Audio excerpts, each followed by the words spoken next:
ne do t'i themi atyre, shiko, ju duhet të uleni një truezë dhe do vendosni, nuk them këtë gjë, unë them diçka tjetër.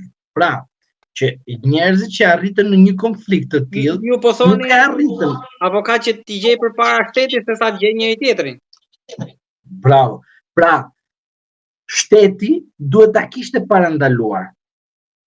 Se kush është shteti? Nëpërmjet policisë, nëpërmjet institucioneve quhet edhe tregohet shteti, jo pushteti. Pushteti përdor dhe keq përdor shteti për arsye që të qëndrojë në pushtet.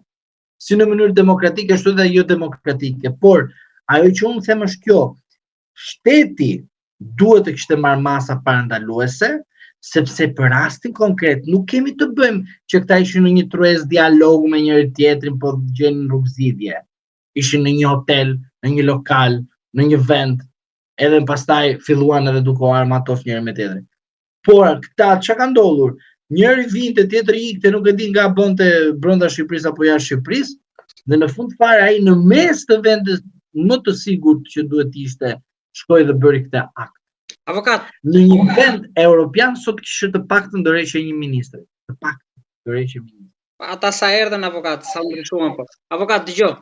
Tani puna është këtu, që po flitet shumë që ka qenë një spion brenda Rinasit.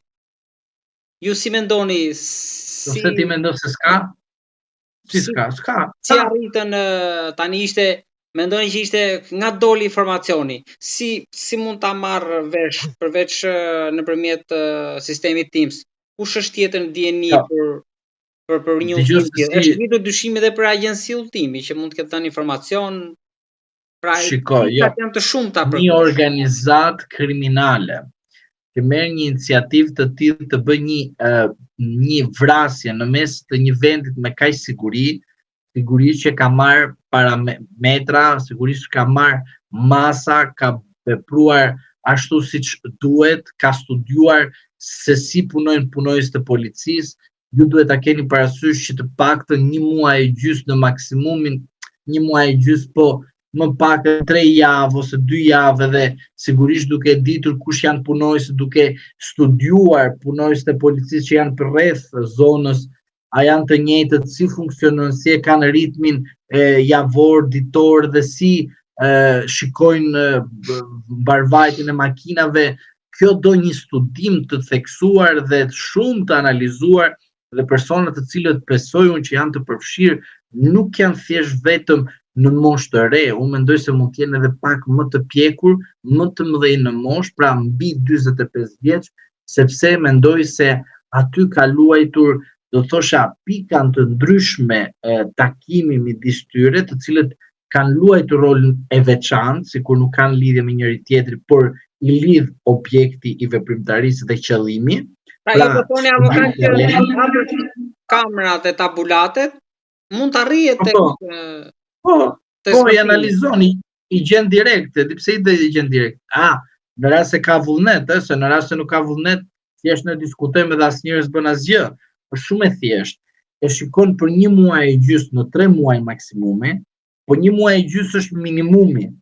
Mirë, dhe nga minimumi bën një përllogaritje dhe të dalin në javë pastaj, dhe i selekton dhe pastaj i grumbullon të gjitha ato dhe i vendos në një domethënie, pra vendos në një situatë kronologjie dhe shikon veprimet se si ka vepruar. Pra, në të njëjtën ditë kush ka ardhur, sa herë ka ardhur, sa ka vepruar, kush ka vepruar, a ka ardhur njëjti telefon në njëjti antenë, është vendosur në të njëjtën pozicion, kanë pasur ndryshime njëri me tjetrin kështu me radhë. Pra, kjo çfarë kërkon? Kërkon një hetim të thelluar, i cili merret jo thjesht vetëm me prezencën e njerëzve që kanë qenë përreth, por ju duhet të dini këtë gjë që në disa zona të caktuara kur kriminaliteti është shumë i lartë ose prezenca e krimit të organizuar është pothuajse e lartë, por nuk ndikohet në shoqëri, po thjesht e din bandat njëra me tjetrën dhe ato të cilët janë të policisë.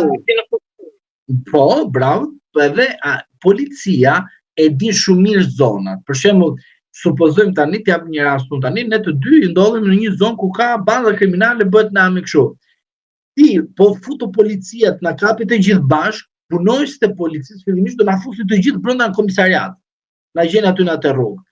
Por kur do shkojmë atje, punojësit që janë më eksperiencë dhe di shumë mirë situatën dhe zonën, do thotë, më falë, këto të dy ç'lidhje kanë me këta, se po e kuptoj. Ajo do pra, ata e mirë kush janë dhe çfarë janë, e kupton? Punojësit akoma më të lartë pra me grade, di shumë mirë situatën. Pra do thonë, më falë, këta të dy largoj se s'kan lidhje me ne këtu. E kupton se si ndodh, pra ata e di shumë mirë kush janë bandat, e di shumë mirë kush është në të vërtetë antar bande dhe kush nuk është antar bande, por një sekond, ku është tabela, pra dyshohet që janë antar bande. Por që bandën të arrestosh duhet të kesh prova, se s'mund të thosh ti tani, ai tani duke rënë lapsit edhe arreston. Avokat, po këta çikut janë vërtet? Këta çikut flenë gjumë për mendimin tim. Nuk e di ku janë. Ata janë, do të thënë, nuk e di ku janë, a punojnë, s'punojnë, nuk e di, marrin rrogë, ç'a marrin, a spionojnë ashtu siç duhet, apo thjesht mbledhin